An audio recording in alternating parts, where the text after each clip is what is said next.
നമസ്കാരം. National broadcasting news India today's news round up. ആലുവയിൽ train യാത്രക്കാരെ തല്ലി വീഴ്ത്തി മോഷണം. വടികൊണ്ടടിച്ച് മൊബൈൽ ഫോണടക്കം തട്ടിപ്പറിക്കുന്ന 6 സംഘത്തെ റെയിൽവേ പോലീസ് പിടികൂടി. ആലുവ, പെരുമ്പാവൂർ, മലപ്പുറം സ്വദേശികളാണ് റെയിൽവേ പോലീസ് പിടികൂടിയത്. ആലുവ പാലത്തിന് സമീപം ട്രെയിൻ വേഗം കുറച്ചപ്പോഴാണ് വടികൊണ്ട് തല്ലിയത്. വടികൊണ്ടുള്ള അടിയേറ്റ് യാത്രക്കാരനും നിലത്ത് വീണു. iPhone 15 പോക്കറ്റിലുണ്ടായിരുന്ന പണം, ഇയർബഡ്സ് എന്നിവ മോഷ്ടിച്ചു. വടികൊണ്ട് അടിയേറ്റ് വീണയാളുടെ അസ്ഥിക്ക് പൊട്ടലും സംഭവിച്ചു. അറസ്റ്റിലായവരിൽ പ്രായപൂർത്തിയാവാത്ത ഒരാളും ഉൾപ്പെട്ടിട്ടുണ്ട്. റെയിൽവേ സ്റ്റേഷനടുത്ത് ട്രെയിനിന്റെ വേഗം കുറയുമ്പോൾ വാതിലിന് അടുത്ത് നിൽക്കുന്നവരെ വടികൊണ്ട് അടിക്കലായിരുന്നു ഇവരുടെ ആക്രമണത്തിന്റെ രീതി. കഴിഞ്ഞ ദിവസം അടിയേറ്റ യുവാവ് ട്രെയിനിൽ നിന്ന് താഴെ വീണ് പരിക്കേറ്റിരുന്നു. ഇയാളുടെ പരാതിയിലാണ് റെയിൽവേ പോലീസ് അന്വേഷണം തുടങ്ങിയത്.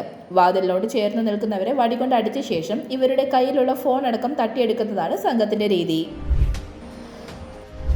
കോതമംഗലത്ത് 23 വയസ്സുകാരി സോനയുടെ ആത്മഹത്യയിൽ ആൺ സുഹൃത്ത് റമീസ് കസ്റ്റഡിയിൽ. പ്രതിക്കെതിരെ ആത്മഹത്യാ പ്രേരണ, ശാരീരിക ഉപദ്രവം തുടങ്ങിയ വകുപ്പുകൾ ചുമത്തി. മതം മാറാൻ ആവശ്യപ്പെട്ട് റമീസ് കെട്ടിയിട്ട് മർദ്ദിച്ചെന്നാണ് സോനയുടെ ആത്മഹത്യാക്കുറിപ്പ്. ഇരുവരുടെയും വാട്സപ്പ് ചാറ്റിൽ നിന്ന് ആത്മഹത്യാ പ്രേരണയ്ക്കും ശാരീരിക ഉപദ്രവത്തിനും പോലീസിന് തെളിവ് ലഭിച്ചു. റമീസിന്റെ വീട്ടുകാരും കേസിൽ പ്രതി ചേരും. താൻ ആത്മഹത്യ ചെയ്യുമെന്ന് സോന പറയുമ്പോൾ ചെയ്തോളാൻ പ്രതി മറുപടി നൽകുന്നതും ചാറ്റിൽ നിന്ന് കണ്ടെത്തി. റമീസ് മുൻപ് ലഹരി കേസിലെ പ്രതിയാണെന്നും പോലീസ് അറിയിച്ചു. നെടുമ്പാശ്ശേരി വിമാനത്താവളത്തിലെ താൽക്കാലിക ജീവനക്കാരനാണ് റമീസ്. ഇവരിവരും തമ്മിൽ പ്രണയത്തിലായിരുന്നു. കഴിഞ്ഞ മാസം സോന വീട് വിട്ടിറങ്ങി റമീസിനൊപ്പം പോയിരുന്നു. പഠനശേഷം വിവാഹം കഴിക്കാൻ ഇരുവരും തീരുമാനിച്ചിരുന്നു. എന്നാൽ വീട്ടുകാർ ചില കാര്യങ്ങൾ മുന്നോട്ട് വെച്ചു. മതം മാറണമെന്നായിരുന്നു റമീസിന്റെ വീട്ടുകാരുടെ ആവശ്യം. സോനയും മതം മാറാൻ തയ്യാറായിരുന്നു. എന്നാൽ വിവാഹാനന്തരം ഇരുവരും തനിച്ച് താമസിക്കണമെന്നത് സോന ആവശ്യപ്പെട്ടു. റമീസ് ഈ ആവശ്യം നിരസിച്ചു. മാറി താമസിക്കാൻ കഴിയില്ലെന്നും മാതാപിതാക്കൾക്കൊപ്പം നിൽക്കണമെന്നും റമീസ് തീരുമാനമെടുത്തു. ഇതിനിടെ ഇരുവരും തമ്മിൽ തർക്കമുണ്ടായിരുന്നു. പിന്നീട് സോന സ്വന്തം വീട്ടിലേക്ക് വന്നു. സോന പിന്നീട് റമീസിന്റെ ഫോണിലേക്ക് മെസ്സേജ് അയച്ചെങ്കിലും റമീസ് സോനയെ ബ്ലോക്ക് ചെയ്തിരുന്നു. തുടർന്ന് റമീസിന്റെ മാതാവിന്റെ ഫോണിലേക്ക് ആത്മഹത്യാ സന്ദേശം അയച്ച ശേഷം ജീവനൊടുക്കുകയായിരുന്നു. സംസ്കാരത്തിന്റെയും പൂരത്തിന്റെയും തലസ്ഥാനമെന്ന് പുകഴ്പെറ്റ തൃശൂരിനെ BJP അഭിനയ പാടവം മുറ്റിയ രാഷ്ട്രീയ കാപട്യത്തിന്റെ കള്ളവോട്ടിന്റെയും തലസ്ഥാനമാക്കി മാറ്റിയെന്ന് CPI സംസ്ഥാന സെക്രട്ടറി ബിനോയ് വിശ്വം പ്രസ്താവിച്ചു. തിരഞ്ഞെടുപ്പ് കമ്മീഷന്റെ കേന്ദ്ര ഭരണകക്ഷിയുടെ കാര്യസ്ഥന്മാരായി മാറുന്നതും രാജ്യത്തിന്റെ എല്ലാ ഭാഗത്തു നിന്നും വന്നുകൊണ്ടിരിക്കുന്ന വിവരങ്ങൾ അങ്ങേയറ്റം ആശങ്കാജനകവും ജനാധിപത്യത്തിന്റെ അടിത്തറയെ തന്നെ ഉലയ്ക്കുന്നതുമാണ് എന്നാണ് അദ്ദേഹം പറഞ്ഞത്. ബീഹാറിൽ രാഷ്ട്രീയ പാർട്ടികളോട് ചർച്ച പോലുമില്ലാതെ വോട്ടർ പട്ടികയുടെ തീവ്ര പുനഃപരിശോധന നടത്തിയത് 65 ലക്ഷം പൗരന്മാരുടെ വോട്ടവകാശം ഹനിച്ചതും രാഷ്ട്രീയ പ്രേരിതമാണെന്നും വ്യക്തമാണ്. കർണാടകയിൽ നടന്നതായി രാഹുൽ ഗാന്ധി ആരോപിച്ച കൃത്രിമങ്ങളെപ്പറ്റി വ്യക്തമായ മറുപടി പറയാൻ കഴിയാതെ തിരഞ്ഞെടുപ്പ് കമ്മീഷൻ ഒഴിഞ്ഞുമാറുകയാണ് എന്നും അദ്ദേഹം കുറ്റപ്പെടുത്തി. തൃശൂരിൽ ഏറ്റവും ഒടുവിൽ പുറത്തുവന്ന ഞെട്ടിപ്പിക്കുന്ന വിവരങ്ങളിൽ ആൾതാമസമില്ലാത്ത ഫ്ളാറ്റുകൾ കേന്ദ്രീകരിച്ച് വ്യാജ മേൽവിലാസങ്ങളുണ്ടാക്കി വൻ ക്രമക്കേട് നടത്തിയതായ വസ്തുതകളും ഉൾപ്പെടുന്നു. കേന്ദ്ര തെരഞ്ഞെടുപ്പ് കമ്മീഷൻ BJPയുടെ വക്താവായി മാറുന്നെന്ന് NK പ്രേമചന്ദ്രൻ MP. കമ്മീഷന്റേത് ജനാധിപത്യ വിരുദ്ധ നടപടിയാണെന്നും വസ്തുതകൾ ചൂണ്ടിക്കാണിക്കുന്നവരെ കമ്മീഷൻ ഭീഷണിപ്പെടുത്തുകയാണ് ചെയ്യുന്നതെന്നും NK കുറ്റപ്പെടുത്തി. തിരഞ്ഞെടുപ്പ് കമ്മീഷന്റെ ആസ്ഥാനത്തേക്ക് ഇന്ന് പ്രതിഷേധ മാർച്ച് നടത്തുമെന്നും 300ഓളം പാർലമെന്റ് അംഗങ്ങൾ പ്രതിഷേധത്തിന്റെ ഭാഗമാകുമെന്നും NK പ്രേമചന്ദ്രൻ പറഞ്ഞു. ബീഹാർ വോട്ടർ പട്ടിക പരിഷ്കരണത്തിനെതിരെ കഴിഞ്ഞ 16 ദിവസമായി പ്രതിപക്ഷം പ്രതിഷേധിക്കുന്നു. പാർലമെന്റിൽ ചർച്ച ആവശ്യപ്പെട്ടിട്ടും കേന്ദ്ര സർക്കാർ തയ്യാറാകുന്നില്ല. തെരഞ്ഞെടുപ്പ് കമ്മീഷന്റെ നിലപാട് നിഷേധാത്മകമാണെന്നും NK പ്രേമചന്ദ്രൻ വിമർശിച്ചു. രേഖാമൂലം പ്രതിപക്ഷ പാർട്ടികൾ SIRൽ വിയോജിപ്പ് കമ്മീഷനെ അറിയിച്ചിട്ടുണ്ട്. തെരഞ്ഞെടുപ്പ് കമ്മീഷൻ BJPയുടെ B ടീമെന്ന് ജോൺ ബ്രിട്ടാസ് MP. നീതിപൂർവമായ ഒരു തിരഞ്ഞെടുപ്പ് ഉറപ്പുവരുത്തണം. പാർലമെന്റ് സ്തംഭിപ്പിച്ച് 300ഓളം MPമാർ ഇന്ന് മാർച്ച് നടത്തി. ഇതല്ലാതെ മറ്റൊരു മാർഗം ഞങ്ങളുടെ മുന്നിലില്ലെന്നും ജോൺ ബ്രിട്ടാസ് വ്യക്തമാക്കി. നിജസ്ഥിതി പരിശോധിക്കാതെ ഒറ്റ വരി കൊണ്ടായിരുന്നു തെരഞ്ഞെടുപ്പ് കമ്മീഷന്റെ പ്രതികരണം. അതിനാണ് മാർച്ച് നടത്തുന്നത്. ഓരോ മണ്ഡലങ്ങളിലും നടന്ന ക്രമക്കേടിനെ കുറിച്ച് പ്രതിപക്ഷ പാർട്ടികൾ പഠിക്കുന്നുണ്ട്. തൃശൂർ മണ്ഡലത്തിൽ 40,000 വോട്ടുകൾ ചേർക്കപ്പെട്ടു എന്ന് സ്ഥിരീകരിച്ചു. തെളിവ് സ്വീകരിക്കുകയാണ് അന്വേഷണ ഏജൻസി ചെയ്യേണ്ടത്. ജനങ്ങൾ തെരഞ്ഞെടുപ്പിന്മേൽ വിശ്വാസം നഷ്ടപ്പെട്ടാൽ എന്താണ് സംഭവിക്കുക എന്നും ഉദാഹരണം ബംഗ്ലാദേശിൽ കണ്ടതാണെന്നും അദ്ദേഹം പ്രതികരിച്ചു.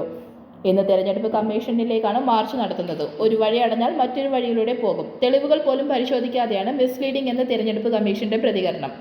സുപ്രീം കോടതിയെ സൂക്ഷ്മമായ വിഷയം പരിശോധിക്കണമെന്നാവശ്യപ്പെട്ട് ഞങ്ങളുടെ അപേക്ഷയെന്നും ജോൺ ബ്രിട്ടാസ് വ്യക്തമാക്കി. BJP തെരഞ്ഞെടുപ്പ് കമ്മീഷനെ കൃത്രിമം കാട്ടാൻ ഉപയോഗിക്കുന്നുവെന്ന് തമിഴ്നാട് മുഖ്യമന്ത്രി MK സ്റ്റാലിൻ.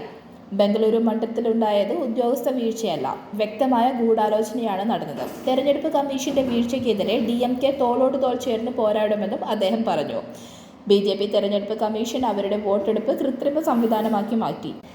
ബംഗളൂരുവിലെ മഹദേവപുരയിൽ സംഭവിച്ചത് ഭരണപരമായ വീഴ്ചയല്ല, ജനങ്ങളുടെ വിധി മോഷ്ടിക്കാനുള്ള ഗൂഢാലോചനയാണിത്, സ്റ്റാലിൻ എക്സിൽ കുറിച്ചു. ഈ പോരാട്ടത്തിൽ DMK തോളോട് തോൾ ചേർന്ന് നിൽക്കുന്നു. ഇന്ത്യയുടെ ജനാധിപത്യത്തെ BJP പട്ടാപ്പകൽ കൊള്ളയടിക്കുമ്പോൾ ഞങ്ങൾ നിശബ്ദരായി നോക്കി നിൽക്കില്ല. എല്ലാ സംസ്ഥാനങ്ങൾക്കും പൂർണ്ണമായ മെഷീൻ റീഡബിൾ വോട്ടർ പട്ടിക ഉടൻ പുറത്തിറക്കണമെന്നും അദ്ദേഹം ആവശ്യപ്പെട്ടു. കൂടാതെ നമ്മുടെ ജനാധിപത്യത്തിന്റെ ഈ അട്ടിമറിയെക്കുറിച്ച് ഒരു സ്വതന്ത്ര അന്വേഷണം നടത്തണമെന്നും അദ്ദേഹം ആവശ്യപ്പെട്ടു. ഡേറ്റിംഗ് ആപ്പിലൂടെ ചാറ്റ് ചെയ്ത് പരിചയത്തിലായ ശേഷം യുവാവിനെ കടത്തിക്കൊണ്ടുപോയ കേസിലെ പ്രതികൾ പോലീസ് പിടിയിൽ. പെൺകുട്ടിയാണെന്ന് തെറ്റിദ്ധരിച്ച് യുവാവ് ചാറ്റ് ചെയ്തുകൊണ്ടിരിക്കുന്നത് 4 യുവാക്കളുമായിട്ടുമായിരുന്നു. ഇവർ യുവാവിനെ കാറിൽ കടത്തിക്കൊണ്ടുപോയി സ്വർണ്ണാഭരണങ്ങൾ തട്ടിയെടുത്ത ശേഷം സുമതി വളവിൽ ഉപേക്ഷിച്ച് സ്ഥലം വിട്ടു. പ്രതികളായ 4 പേരെയും പോലീസ് അറസ്റ്റ് ചെയ്തു. ഈ മാസം 7 ഉച്ചയ്ക്ക് 3-നാണ് യുവാവിനെ 4 പേർ ചേർന്ന് തട്ടിക്കൊണ്ടുപോയത്. മലത്തറ സ്വദേശി മുഹമ്മദ് സൽമാൻ, കൊല്ലായിൽ സ്വദേശി സുധീർ, ചിത്ര സ്വദേശി സജിത്, കുളത്തൂപ്പുഴക്കാരൻ ആഷിഖ് എന്നിവരാണ് പോലീസ് പിടിയിലായത്. വെഞ്ഞാറമൂട് സ്വദേശിയാണ് ആക്രമണത്തിനിരയായത്. ഇയാളെ മുക്കന്നൂർ ഭാഗത്തു നിന്ന് കാറിൽ കയറ്റിക്കൊണ്ടുപോവുകയായിരുന്നു. വാഹനത്തിൽ വെച്ച് യുവാവിനെ നഗ്നനാക്കി ചിത്രങ്ങൾ എടുത്ത ശേഷം 3 പവൻ തൂക്കം വരുന്ന സ്വർണ്ണമാലയടക്കം 4 പേരും ചേർന്ന് തട്ടിയെടുത്തു. മർദ്ദിച്ച് അവശനാക്കിയ ശേഷം യുവാവിനെ പാങ്ങോട് ഭാഗത്തെത്തിച്ച് സുമതി വളവിൽ ഉപേക്ഷിച്ചു. അവിടെ നിന്ന് രക്ഷപ്പെട്ട യുവാവ് വെഞ്ഞാറമൂട് പോലീസിൽ പരാതി നൽകി. അറസ്റ്റിലായവരിൽ നിന്ന് മൊബൈൽ ഫോണുകളും 2 ആഡംബര ബൈക്കുകളും പോലീസ് പിടിച്ചെടുത്തു. KSRTCയുടെ പഴയ ബസ്സുകളുടെയും ബസ് സ്റ്റാൻഡുകളുടെയും ചിത്രങ്ങൾ കൈവശമുള്ളവർ അറിയിക്കണമെന്ന് അഭ്യർത്ഥനയുമായി ഗതാഗത മന്ത്രി KV ഗണേഷ് കുമാർ. KSRTCയുടെ ചരിത്രം ശേഖരിക്കുന്ന എക്സിബിഷനും മ്യൂസിയവും ഒരുക്കാൻ ആഗ്രഹിക്കുന്നുവെന്നും ആരും ഒറിജിനൽ ഫോട്ടോ നൽകേണ്ടെന്നും പകർപ്പെടുക്കാൻ സഹായിക്കണമെന്നുമാണ് മന്ത്രിയുടെ അപേക്ഷ. കേരളത്തിൽ ഇറങ്ങിയ പഴയകാല വാഹനങ്ങൾ എന്തുമാകട്ടെ അവയുടെ ചിത്രങ്ങളും അയക്കാം. കേരളത്തിലെ ആദ്യകാല ബസ് സ്റ്റേഷന്റെ ചിത്രങ്ങളും അയക്കാം. KSRTCയുടെ ചരിത്രം ശേഖരിക്കുന്ന ഒരു എക്സിബിഷനും മ്യൂസിയവും ഉണ്ടാക്കാൻ ആഗ്രഹിക്കുന്നു. നിങ്ങളുടെ പലരുടെയും കൈവശം KSRTCയുടെ പഴയ ബസ്സുകളുടെയും ബസ് സ്റ്റാൻഡുകളുടെയും ചിത്രങ്ങളുണ്ടാകാം. ഒറിജിനൽ ഞങ്ങൾക്ക് തരേണ്ട, കോപ്പി ചെയ്തെടുക്കാനുള്ള അവസരം തരണം. ഏതെങ്കിലും തരത്തിലുള്ള ബ്ലാക്ക് ആൻഡ് വൈറ്റോ അല്ലാത്തതോ ആയ ചിത്രങ്ങൾ, പത്രവാർത്തകൾ എന്നിവയുണ്ടെങ്കിൽ ഞങ്ങളെ ബന്ധപ്പെടണം. 9895139368 അല്ലെങ്കിൽ 9747025214 എന്നീ നമ്പറുകളിൽ ബന്ധപ്പെടണം. കേരളത്തിൽ പല കാലങ്ങളിലായി ഉപയോഗിച്ചിരുന്ന വാഹനങ്ങളുടെ ചിത്രങ്ങളുണ്ടെങ്കിൽ അതും അയക്കാം.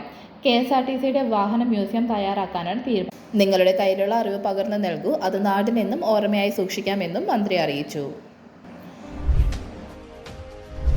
ബലാത്സംഗ കേസിൽ പ്രതിയായ മലയാളം റാപ്പർ വേടൻ ഹിരൺദാസ് മുരളിക്കെതിരെ പോലീസ് ലുക്കൌട്ട് നോട്ടീസ് പുറപ്പെടുവിച്ചു. വേടൻ ഒളിവിലാണെന്ന വിവരം ലഭിച്ചതിനെ തുടർന്ന് ഇയാൾ വിദേശത്തേക്ക് കടക്കാതിരിക്കാനാണ് നടപടി. വിവാഹ വാഗ്ദാനം നൽകി പീഡിപ്പിച്ചുവെന്ന യുവ ഡോക്ടറുടെ പരാതിയിലാണ് തൃക്കാക്കര പോലീസ് കേസ് രജിസ്റ്റർ ചെയ്തത്. 2021 ഓഗസ്റ്റ് മുതൽ 2023 മാർച്ച് വരെ വിവിധ സ്ഥലങ്ങളിൽ വെച്ച് വേടൻ തന്നെ പീഡിപ്പിച്ചുവെന്നാണ് യുവതിയുടെ മൊഴി. ഇൻസ്റ്റഗ്രാമിലൂടെയാണ് പരിചയം തുടങ്ങിയത്. തുടർന്ന് കോഴിക്കോട്ടെ ഒരു ഫ്ളാറ്റിൽ വെച്ച് ബലാത്സംഗം നടത്തിയെന്നും 2023 തന്നെ ഉപേക്ഷിച്ചതായും യുവതി പറഞ്ഞു. ഇരുവരും തമ്മിൽ സാമ്പത്തിക ഇടപാടുകളും ഉണ്ടായിരുന്നുവെന്നും പരാതിയിൽ പറയുന്നു. റാപ്പർ വേടൻ മുമ്പ് പുലിപ്പല്ലി കേസിൽ പ്രതിയായിരുന്ന സമയത്ത് പാസ്പോർട്ട് കോടതിയിൽ സമർപ്പിച്ചിരുന്നുവെങ്കിലും പിന്നീട് ഉപാധികളോടെ തിരികെ ലഭിച്ചിരുന്നു. കേസ് രജിസ്റ്റർ ചെയ്തതിനു ശേഷം വേടൻ എവിടെയാണെന്ന് വ്യക്തമല്ല. ഇയാളുടെ സംഗീത പരിപാടികളും റദ്ദാക്കിയിട്ടുണ്ട്. വേടന്റെ മുൻകൂർ ജാമ്യാപേക്ഷ ഹൈക്കോടതി 18-ാം തീയതി പരിഗണിക്കും. ഇതിനു മുമ്പായി ഇയാളെ പിടികൂടാനുള്ള ശ്രമത്തിലാണ് പോലീസ്. നിരവധി സ്ത്രീകളുടെ തിരോധാന കേസിൽ പുത്തൻ വെളിപ്പെടുത്തൽ. ചേർത്തലയിൽ നിരവധി സ്ത്രീകളുടെ തിരോധാനത്തിൽ പ്രതിയെന്ന് സംശയിക്കുന്ന പള്ളിപ്പുറം സ്വദേശി സെബാസ്റ്റ്യന്റെ വീട്ടിൽ മൂടിയ നിലയിൽ ഒരു കിണർ കണ്ടെത്തി. 2ാം തവണ നടത്തിയ പരിശോധനയിലാണ് കോട്ടയം ക്രൈംബ്രാഞ്ച് സംഘം ഈ കിണർ കണ്ടെത്തിയത്. സെബാസ്റ്റ്യൻ നൽകിയ സൂചന പ്രകാരം 3 വർഷം മുമ്പ് ഉപയോഗമില്ലാതെ കിടന്നിരുന്ന കിണർ മൂടിയതാണെന്നും വ്യക്തമാക്കിയിരുന്നു. അന്വേഷണ സംഘം അടുത്ത ദിവസം കിണർ തുറന്ന് പരിശോധിക്കുമെന്ന സൂചനയുണ്ട്. ഏറ്റുമാനൂർ സ്വദേശി ജൈനമ്മയെ കൊലപ്പെടുത്തിയതായി സെബാസ്റ്റ്യൻ സൂചന നൽകിയെങ്കിലും ബിന്ദു പത്മനാഭന്റെയും ഹൈറുമ്മ എന്നറിയപ്പെടുന്ന ഐഷയുടെയും തിരോധാനത്തിൽ ഇതുവരെ ഒരു തെളിവും കിട്ടിയിട്ടില്ല. പ്രത്യേകിച്ച് ഐഷ കേസിൽ അവരുടെ അടുത്ത സുഹൃത്തുക്കളായ റോസമ്മ, ലൈല, സുജാത എന്നീ 3 സ്ത്രീകളുടെ മൊഴികൾ നിർണായകമാകുമെന്നും അന്വേഷണ സംഘം കരുതുന്നു. അമേരിക്കൻ പ്രസിഡന്റ് ഡൊണാൾഡ് ട്രംപിന്റെ താരിഫ് വർധനയുടെ പശ്ചാത്തലത്തിൽ അമേരിക്കയിലേക്കുള്ള ചെമ്മീൻ കയറ്റുമതി പ്രതിസന്ധിയിലാണെന്നും ഈ രംഗത്തുള്ളവർ കേന്ദ്ര സർക്കാർ അടിയന്തര ധനസഹായം നൽകണമെന്നും ആവശ്യം. ആകെ $2 ബില്യൺ വിലയുള്ള ചെമ്മീൻ ഇറക്കുമതിയാണ് പ്രതിസന്ധിയിലാക്കിയിരിക്കുന്നത്. ഈ ഘട്ടത്തിൽ ചെമ്മീൻ കയറ്റുമതി രംഗത്തുള്ളവരെ സഹായിക്കാനായി കേന്ദ്ര സർക്കാർ എന്തെങ്കിലും ചെയ്യണമെന്ന് the sea food experts association of India ആവശ്യപ്പെട്ടു. ഈ ഘട്ടത്തിൽ എങ്ങനെയെങ്കിലും പിടിച്ചു നിൽക്കാൻ വായ്പകൾ അനുവദിക്കണമെന്നും അതിന് പലിശ ഒഴിവാക്കണമെന്നും 240 ദിവസത്തെ മൊറട്ടോറിയമെങ്കിലും പ്രഖ്യാപിക്കണമെന്നും അസോസിയേഷൻ ആവശ്യപ്പെട്ടു. 2024 ഇന്ത്യ $2.8 ബില്യൺ മൂല്യമുള്ള ചെമ്മീനാണ് അമേരിക്കയിലേക്ക് കയറ്റുമതി ചെയ്തത്. ഈ വർഷം ഇതുവരെ മാത്രം $500 മില്യൺ ചെമ്മീൻ കയറ്റുമതി ചെയ്തു. പുതിയ ഇറക്കുമതി തീരുവ പ്രാബല്യത്തിൽ വന്നാൽ കുറഞ്ഞ ഇറക്കുമതി ചുങ്കം അമേരിക്കയ്ക്ക് നൽകേണ്ടി വരുന്ന ചൈന, വിയറ്റ്നാം, തായ്ലൻഡ് മുതലായവയ്ക്കൊപ്പം ഇന്ത്യൻ കയറ്റുമതി രംഗത്തിനും പിടിച്ചു നിൽക്കാൻ സാധിക്കില്ലെന്നാണ് the seafood expert association of India general secretary KN Raghavan പറയുന്നത്. ഇസ്രയേൽ ആക്രമണത്തിൽ കൊല്ലപ്പെടുന്നതിന് തൊട്ടു മുൻപ് അൽ ജസീറ മാധ്യമപ്രവർത്തകൻ അനസ് അൽ ഷെരീഫ് പങ്കുവച്ച വീഡിയോ ചർച്ചയാകുന്നു. ഇത് തൻ്റെ അവസാന സന്ദേശമെന്ന് പറഞ്ഞ് അനസ് പോസ്റ്റ് ചെയ്ത വൈകാരിക സന്ദേശമാണ് ചർച്ചയാകുന്നത്. ദൈവവിധി അംഗീകരിക്കുകയാണോ എന്നും ചങ്ങലകൾ നിങ്ങളെ നിശബ്ദരാക്കാൻ പലസ്തീനികൾ അനുവദിക്കരുതെന്നും സന്ദേശത്തിലുണ്ട്. ഇതെൻ്റെ അവസാന സന്ദേശമാണെന്നും ഇത് നിങ്ങളിലേക്ക് എത്തുമ്പോഴേക്കും താൻ കൊല്ലപ്പെട്ടിരിക്കുമെന്നും പറഞ്ഞുകൊണ്ടാണ് അനസിൻ്റെ എക്സ് സന്ദേശം ആരംഭിക്കുന്നത്. ഗസയിലെ ഇടവഴികളിലെയും തെരുവുകളിലെയും ജീവിത യാഥാർത്ഥ്യങ്ങളിലേക്ക് കണ്ണു തുറന്നതു മുതൽ ഇവിടുത്തെ ജനതയുടെ ശബ്ദമാകാൻ തനിക്ക് കഴിഞ്ഞതായി അനസ് പറയുന്നു. സംഘർഷങ്ങൾക്കൊടുവിൽ സമാധാനത്തോടെ വീട്ടിലേക്ക് മടങ്ങാനും സ്വന്തം കുടുംബത്തിലെത്താനും ആഗ്രഹിച്ചിരുന്നു. എന്നാൽ ദൈവവിധി മറ്റൊന്നായിരുന്നു. സത്യം വളച്ചൊടിക്കാതെ വിളിച്ചു പറയാനാണ് എക്കാലത്തും ശ്രമിച്ചിട്ടുള്ളത്. വേദനകളുടെ നടുവിലാണ് ഇവിടെ ജീവിച്ചത്. അനീതിക്കെതിരെ നിശബ്ദത പാലിച്ചവർക്കെതിരെ, ഇവിടുത്തെ ശ്വാസം കവർന്നവർക്കെതിരെ, കുഞ്ഞുങ്ങളുടെ ശവശരീരങ്ങൾ കണ്ടിട്ടും ചങ്ക് കലങ്കാത്തവർക്കെതിരെ, കൂട്ടക്കൊല തടയാൻ യാതൊന്നും ചെയ്യാത്തവർക്കെതിരെ ദൈവം പ്രവർത്തിക്കട്ടെ എന്നും അദ്ദേഹം എഴുതി. തൻ്റെ മകനോടൊപ്പം ഒരുപാട് കാലം ജീവിക്കാൻ അവൻ കരുത്തനായി വളരുന്നത് കാണാൻ ആഗ്രഹിച്ചിരുന്നുവെന്നും അത് സഫലമാകാതെ പോയെന്നും വൈകാരിക സന്ദേശത്തിലുണ്ട്. ഇന്ത്യൻ ഇതിഹാസ താരങ്ങളായ വിരാട് കോഹ്ലി, രോഹിത് ശർമ്മ എന്നിവർ 2027 ഏകദിന ലോകകപ്പ് കളിക്കുമോ എന്നുള്ള വാർത്ത കഴിഞ്ഞ 2 ദിവസമായി ക്രിക്കറ്റ് ലോകത്ത് ഒരുപാട് ചർച്ചകൾ വഴിയൊരുക്കുന്നുണ്ട്. ടെസ്റ്റിൽ നിന്നും T20യിൽ നിന്നും വിരമിച്ച ഇരുവരും ഏകദിനത്തിൽ മാത്രമാണ് നിലവിൽ ടീമിലുള്ളത്. എന്നാൽ ഇരുവരെയും 2027 ഏകദിന ലോകകപ്പിൽ കളിപ്പിക്കാൻ BCCIക്ക് പദ്ധതിയില്ലെന്നാണ് നിലവിൽ വരുന്ന വാർത്തകൾ. പ്രമുഖ മാധ്യമങ്ങളെല്ലാം ഇക്കാര്യം റിപ്പോർട്ട് ചെയ്യുന്നുണ്ട്. എന്നാൽ ഇരുവരും ലോകകപ്പിൽ കളിക്കുമോ എന്ന ചോദ്യത്തിന് മറുപടി നൽകുകയാണ് ഒരു BCCI ഒഫീഷ്യൽ. ഇക്കാര്യത്തിലല്ല ഇപ്പോൾ ഇന്ത്യയുടെ ശ്രദ്ധയെന്നും മറിച്ച് വരാനിരിക്കുന്ന ഏഷ്യ കപ്പിലും അതിനുശേഷം അടുത്ത വർഷത്തെ T20 ലോകകപ്പിലുമാണ് അദ്ദേഹം പറഞ്ഞതായി PTI റിപ്പോർട്ട് ചെയ്യുന്നു. വിരാട്ടിനും രോഹിത്തിനും മനസ്സിൽ എന്തെങ്കിലും ഉണ്ടെങ്കിൽ BCCIയോട് തുറന്നു പറയാം, ഇംഗ്ലണ്ട് പരമ്പരയിൽ പറഞ്ഞതുപോലെ. എന്നാൽ ഇന്ത്യൻ ടീമിനെ സംബന്ധിച്ച് ഇതൊരു വിഷയമേ അല്ല. ഇന്ത്യൻ ടീമിൻ്റെ അടുത്ത വലിയ അസൈൻമെൻറ്റ് 2026 ഫെബ്രുവരിയിലെ T20 ലോകകപ്പാണ്. ഇപ്പോൾ പെട്ടെന്ന് ചെയ്യേണ്ട കാര്യമെന്ന് പറഞ്ഞാൽ അടുത്ത ഏഷ്യ കപ്പിനുള്ള സ്ക്വാഡിനെ സെലക്ട് ചെയ്യുക എന്നുള്ളതാണ് എന്നും സോഴ്സ് PTIയോട് പറഞ്ഞു. കൂടുതൽ അപ്ഡേറ്റ്സുകൾക്കായി കാത്തിരിക്കുക നാഷണൽ ബ്രോഡ്കാസ്റ്റിംഗ് ന്യൂസ് ഇന്ത്യ.